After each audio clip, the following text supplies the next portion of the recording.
Good morning, students. I am Balwant Singh. Now I am going to teach you Consumer Equilibrium chapter 3rd of Microeconomics class 11. Now this is the topic law of diminishing marginal utility DMU. Consumer equilibrium हम पढ़ रहे हैं. इससे पहले हमने consumer पढ़ा कि consumer कौन होता है जो गुड्स एंड सर्विसेज को कंज्यूम करता है, उसको एनालिसिस था, मेजरमेंट कैसे करते हैं, कार्डिनल ऑर्डिनल, ये सारे डिस्कस हमने किया प्रीवियस वीडियो में. अब ये जो चैप्टर है, ये टॉपिक है क्या, law of diminishing marginal utility. Law of diminishing marginal utility means when more and more units are consumed, each successive unit gives less and less satisfaction. When law of diminishing marginal utility हमें क्या बताता है कि जब ज़्यादा से ज़्यादा कोई भी यूनिट्स को कंज्यूम करते हैं, हर सक्सेसिव मींस हर एडिशनल यूनिट जो है वो हमें सेटिस्फैक्शन कम देती है. Suppose that when we are hungry, जब हम भूखे हैं तो सपोज दैट हमने एक चपाती खाई तो हमें बहुत ज़्यादा सेटिस्फैक्शन मिलेगा. उसके बाद जब हम दूसरी खाएंगे उससे कम, तीसरी खाएंगे और कम, इस टाइप से हर बार सेटिस्फैक्शन जो है वो कम होता चला जाएगा. इसी टाइप से कोई भी चीज़ हम आइसक्रीम खा रहे हैं, सपोज दैट पहली आइसक्रीम से जितना हमें सेटिस्फैक्शन मिलेगा उससे दूसरी से कम मिलेगा, तीसरी से और कम मिलेगा.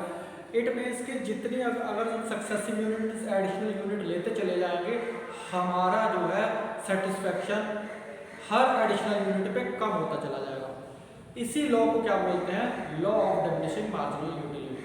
ये साइकोलॉजिकल इफेक्ट करता है कि जैसे हमने कोई भी यूनिट कंज्यूम की या कोई चीज़ हम परचेज कर रहे हैं, परचेज सपोज दैट हमने कोई भी नया मोबाइल परचेज किया फर्स्ट टाइम, तो जितना हमें सेटिस्फैक्शन उस पर मिलेगा, अगर हम सेकंड उसके बाद खरीद रहे हैं तो उतना उसमें नहीं मिलेगा. तो कोई भी चीज़ हम कंज्यूम करते हैं तो हर एडिशनल यूनिट जो है हमें कम जो है सेटिस्फैक्शन देती है. तो ये क्या कहलाती है, DM, law of diminishing marginal utility. और इसको एक्सप्लेन कैसे करते हैं, when more and more units are consumed, each successive unit gives less and less satisfaction. This is law of diminishing marginal utility. But इसके दो असम्पशन है कि law applicable कहाँ होगा. लॉ एप्लीकेबल कहाँ होगा, दो इसके असम्पशन है. एक तो प्रोसेस जो है वो कॉन्टिन्यूस होनी चाहिए और दूसरा जो है यूनिट जो है वो स्टैंडर्ड होनी चाहिए. स्टैंडर्ड का यूनिट का मीनिंग क्या है कि सपोज जूस हम ले रहे हैं तो जूस की जो स्टैंडर्ड यूनिट वो क्या है, ग्लास. अगर सपोज दैट टी ले रहे हैं, चाय पी रहे हैं, तो चाय का जो स्टैंडर्ड यूनिट है वो क्या है, कप. ठीक है. तो ये नहीं है कि हम थोड़ी थोड़ी सिप करके मीन्स एक एक ड्रॉप से ले रहे हैं, मिल्क पी रहे हैं, या ग्लास मिल्क जार का जो स्टैंडर्ड है वो क्या है, ग्लास है, तो पूरा एक ड्रॉप से पी रहे हैं, पूरा दिन लगे रहेंगे तो वहाँ पे लॉ एप्लीकेबल नहीं होगा. क्या होगा, एक गिलास हमने पिया और रख दिया, दूसरा ग्लास कॉन्टिन्यूस प्रोसेस में फिर से स्टार्ट कर दिया. मीन्स एक तो स्टैंडर्ड यूनिट होनी चाहिए और दूसरा जो है कॉन्टिन्यूस प्रोसेस होनी चाहिए.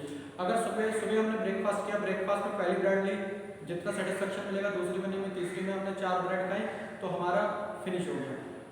तो ये क्या है, लॉ यहाँ पे लगेगा. अगर वही फिर दोपहर में करेंगे, ठीक है, फिर नेक्स्ट डे से स्टार्ट होगा. इट मीन्स कि जो लॉ एप्लीकेबल कब होगा, जब हम कंटिन्यूस कर रहे हैं, पहला खाया, दूसरा खाया, तीसरा, चौथा, इस टाइप से लॉ एप्लीकेबल होगा. टाइम बीच में नहीं होना चाहिए. प्रोसेस जो है वो क्या होनी चाहिए, कॉन्टिन्यूस, और यूनिट जो है वो क्या होनी चाहिए, स्टैंडर्ड. तभी ये लॉ एप्लीकेबल होगा. अगर हमने एक कप चाय पिया, वो रख दिया, दूसरा उठा लिया, वो पी लिया, तीसरा, तो ये यहाँ पे लॉ एप्लीकेबल होगा कि एक के बाद ऐसा लगेगा, 2 के बाद या 3 के बाद हम उसको नहीं पी पाएंगे. जूस पी रहे हैं या आइसक्रीम खा रहे हैं तो उसके बाद एक ऐसी कंडीशन आएगी, वहाँ पे मार्जिनल यूटिलिटी जो है हमारी क्या हो जाएगी, नेगेटिव हो जाएगी. हम उसकी चीज़ को कंज्यूम करने की स्थिति में नहीं होंगे, तो वहाँ पे लॉ एप्लीकेबल होगा. तो इस वजह से ये लॉ जो है, law of diminishing marginal utility means जब हम ज़्यादा से ज़्यादा कंज्यूम करते हैं तो ईच सक्सेसिव यूनिट जो है हमें less and less satisfaction provide करवाता है. नाउ और इसके दो असम्पशंस बताते हैं हमने. Law of diminishing marginal utility के यूनिट जो स्टैंडर्ड होनी चाहिए और नेक्स्ट वन प्रोसेस जो है वो कॉन्टिन्यूस होना चाहिए.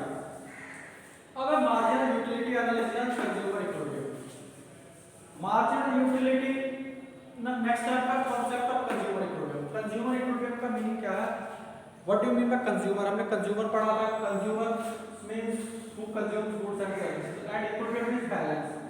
तो कंज्यूमर इक्विलिब्रियम कहाँ पे बैलेंस होता है कि जो भी जितनी भी उसकी गिवन इनकम है उसको वहाँ जहाँ पे भी वो स्पेंड कर रहा है उसको ज़्यादा से ज़्यादा सेटिस्फैक्शन, मैक्सिमम सेटिस्फैक्शन जिस पॉइंट पे मिल रहा है वहीं पे वो कंज्यूमर इक्विलिब्रियम होगा।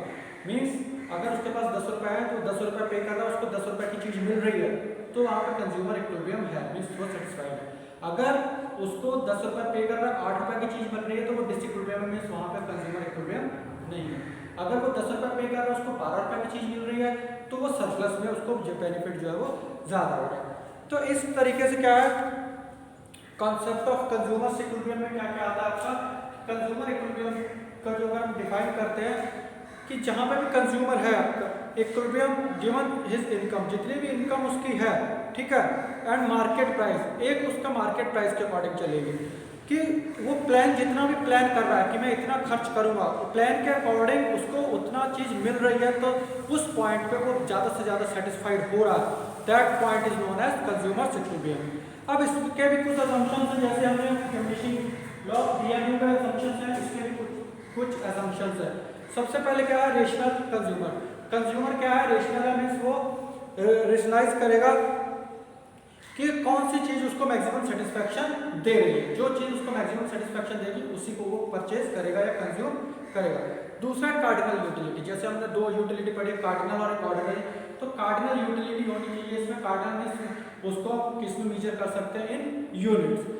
तीसरा इंटरडिपेंडेंट यूटिलिटी, इंटरडिपेंडेंट मीन्स एक के दूसरे पे जो यूटिलिटी डिपेंड हो रही है उसमें आ जाएगा आपका interdependent utility. Marginal utility of money is constant, और नेक्स्ट वन है marginal utility of money is constant. Marginal utility of money क्या होता है, worth of a rupee, worth of a rupee, जैसे यहाँ पे भी आता है आपका मार्जिनल यूटिलिटी ऑफ मनी।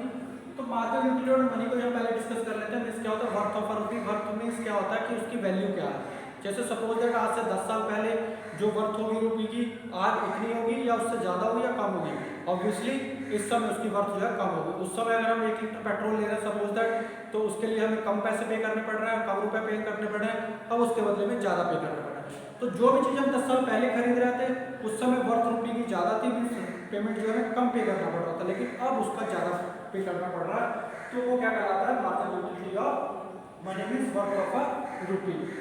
इसी तरीके से इसका जो आपका कॉन्सेप्ट का है कंज्यूमर इक्विलिब्रियम का कि मार्जिनल यूटिलिटी ऑफ मनी को क्या मानते हैं हम, कांस्टेंट, मींस इसमें कोई भी चेंज नहीं है, कोई भी चेंज नहीं है, तो इट मींस कि ये सपोज दैट इसका असम्पशन है कि ये भी सेम रहेगा। तो इसके जो असम्पशन है रेशनल कंज्यूमर हो गया, कार्डिनल और यूटिलिटी हो गया, next one is interdependent utility है, और फोर्थ क्या marginal utility of money is constant.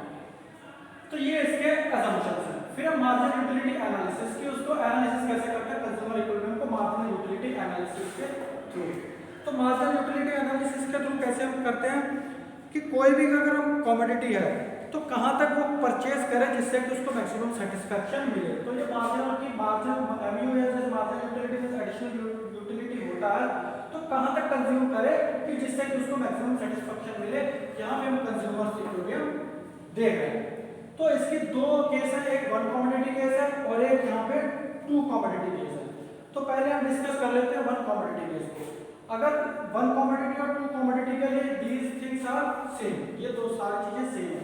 Same means price of the commodity, पहले हम क्या लेंगे price of the commodity. Price of commodity को कैसे लिखते हैं हम पीएस। नेक्स्ट है marginal and total utility of commodity. Marginal utility या टोटल यूटिलिटी को हम क्या लिखते हैं MU x, marginal utility of x commodity. फिर है मार्जिनल यूटिलिटी ऑफ मनी, इसको हम क्या लिखते हैं MU M, marginal utility of money.